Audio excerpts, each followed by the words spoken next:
પ્રાયોજક છે cancer healer centre, a new beginning. ગાંધીનગરના રામકથા મેદાનમાં વ્યાયામ શિક્ષકોનો હલ્લાબોલ. વ્યાયામવીરોની કાયમી ભરતી કરવા કરાઈ માંગ. છેલ્લા 15 વર્ષથી કાયમી ભરતી કરવાની થઈ રહી છે માંગ. 4,000 જેટલા વ્યાયામ શિક્ષકો કાયમી થવા કરી રહ્યા છે માંગ. કરાર આધારે ભરતીમાં શોષણ થતું હોવાનો શિક્ષકોનો દાવો. સરકાર સમક્ષ અનેક વખત રજૂઆત કરવા છતાં નથી કરાઈ ભરતી. જામનગરના પ્રદર્શન મેદાનમાં હંગામી એસટી ડેપો શરૂ.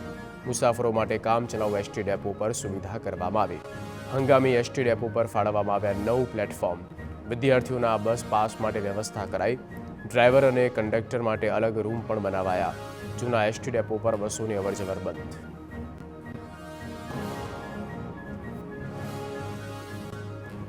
સુરત જિલ્લા પંચાયત આરોગ્ય કર્મચારીઓનો વિરોધ. પડતર માંગણીઓને લઈ અનિશ્ચિત કાળ સુધીની હડતાળ પર ઉતર્યા. ખાતાકીય પરીક્ષા અને ગ્રેડ પેના મુદ્દે હડતાળ. 580 જેટલા આરોગ્ય કાર્યકર્તાઓએ બેઠકમાં લીધો આરોગ્ય કર્મચારીઓ બેઠકમાં લીધો ભાગ. કર્મચારીઓ ગાંધીનગર સ્થિત એકત્રિત થઈ આપશે આવેદન.